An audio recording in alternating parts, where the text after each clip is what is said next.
Assalamualaikum warahmatullahi wabarakatuh. Halo semua, perkenalkan nama saya Alifa Putri Herani. Saya dari kelas 11 otomasi 3. Pada video kali ini saya ingin menjelaskan tentang output komponen. Output komponen yang pertama adalah motor 3 fasa.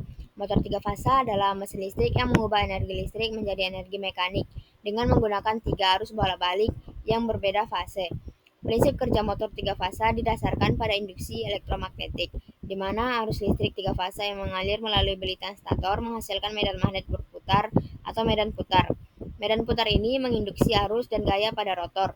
Rotor adalah bagian yang berputar, yang kemudian menyebabkan rotor bergerak dan menghasilkan tenaga mekanis.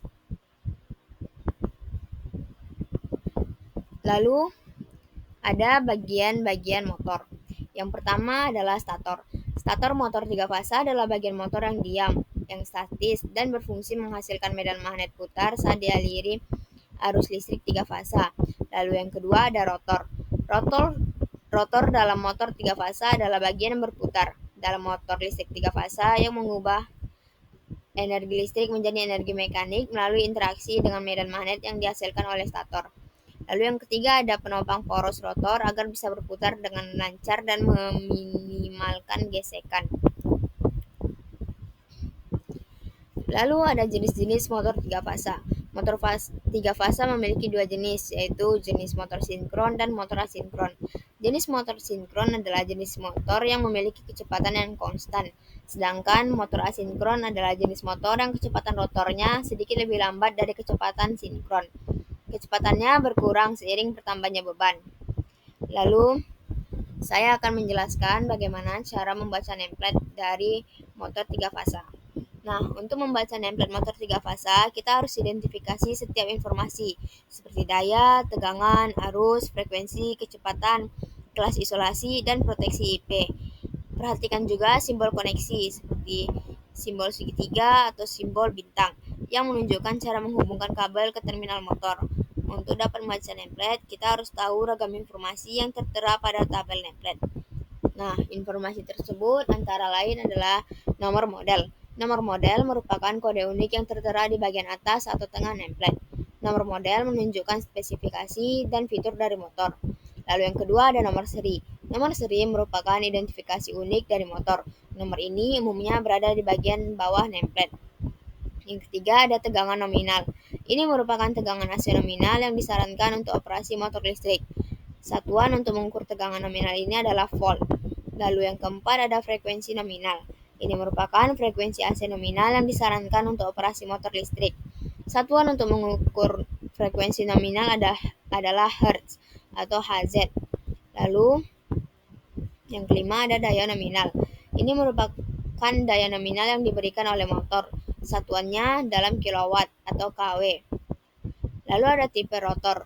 Nah, ini merupakan jenis motor yang digunakan pada motor. Misalnya tipe squirrel cage, SC atau wound rotor, WR. Lalu selanjutnya ada tingkat proteksi. Ini menunjukkan tingkat perlindungan dari debu dan air seperti IP54 dan IP55. Dan ada juga klasifikasi suhu operasi. Ini menunjukkan suhu operasi yang direkomendasikan seperti T3 untuk suhu tinggi dan T1 untuk suhu rendah.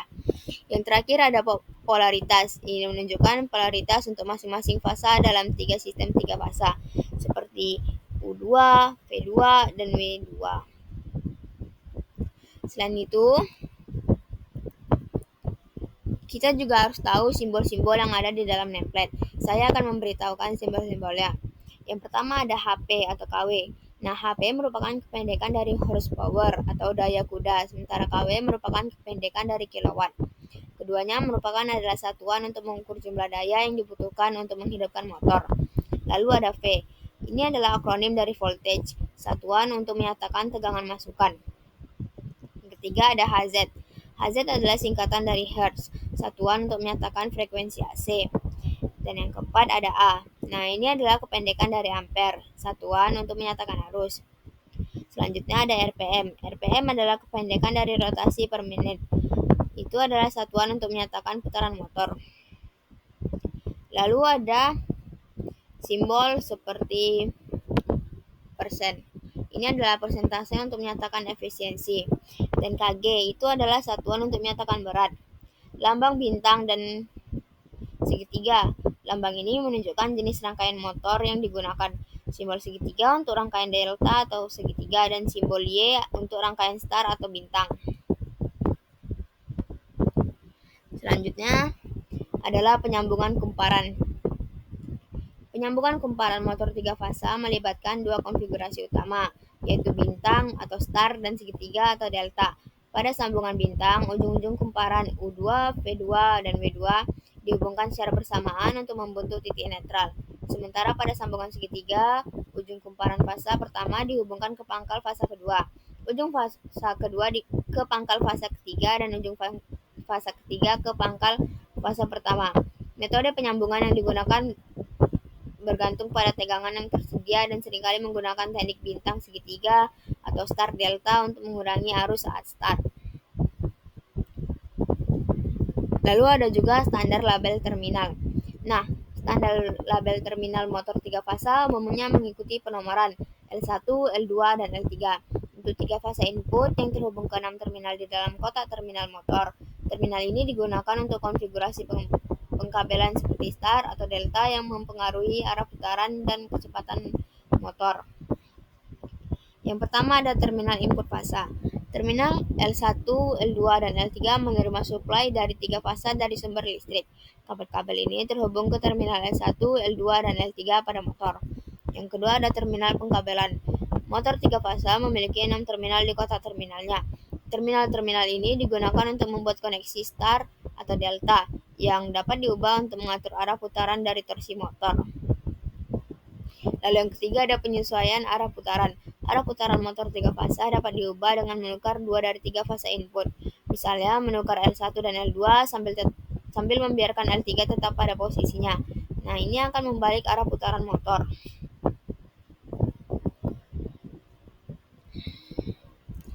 Lalu ada pengaturan kecepatan motor dan membalik arah putaran motor. Nah, pengaturan kecepatan motor dapat dilakukan dengan menggunakan inverter atau variabel frekuensi drive yang mengubah frekuensi dan tegangan listrik AC.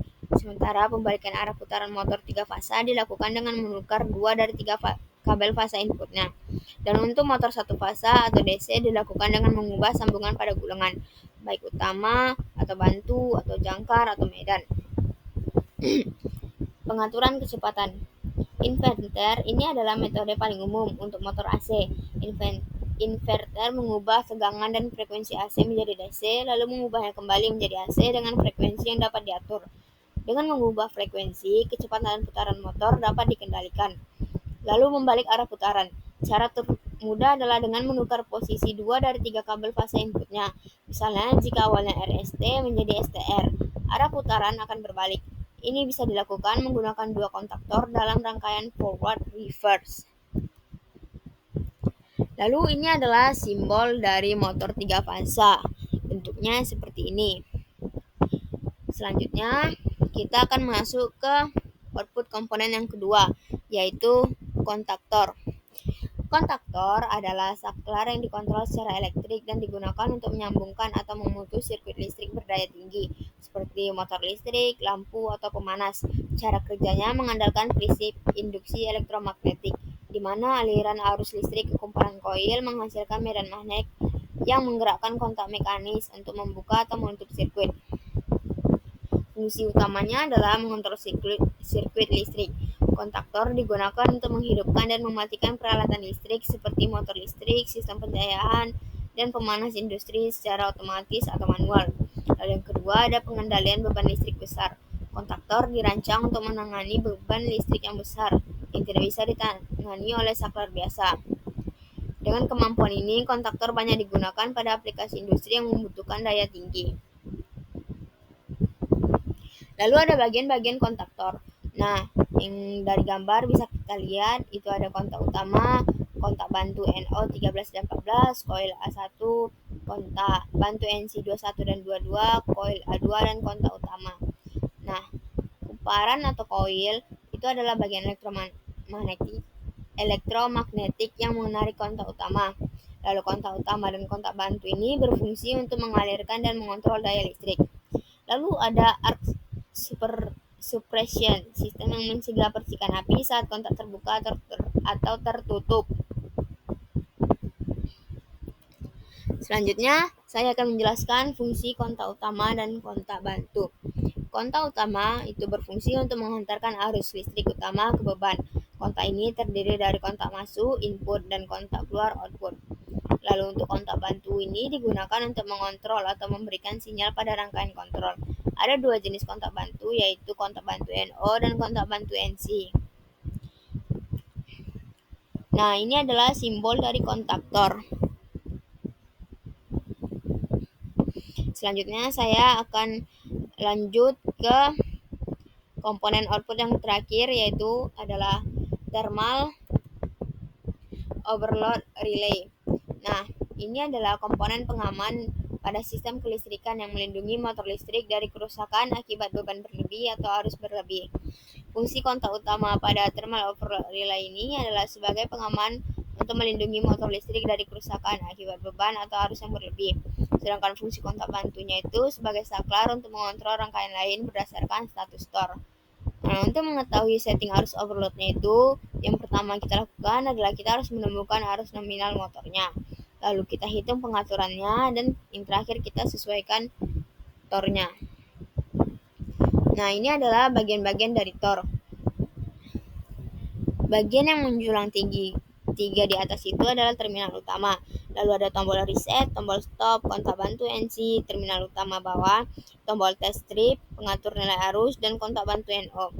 Kontak utama itu adalah 3 terminal utama yang terhubung langsung dengan motor listrik. Kontak bantunya adalah NO dan NC. Lalu yang kedua ada tombol test strip. Tombol ini adalah untuk menguji fungsi tor tanpa harus terjadi beban lebih yang sebenarnya. Yang ketiga ada tombol reset atau reset button. Tombol untuk mengembalikan tor ke posisi normal setelah terjadi strip atau arus sudah berada dalam batas aman. Nah, ini adalah gambar simbol thermal overload relay. Sekian, segini dulu penjelasan dari saya. Mohon maaf apabila ada salah kata. Wassalamualaikum warahmatullahi wabarakatuh.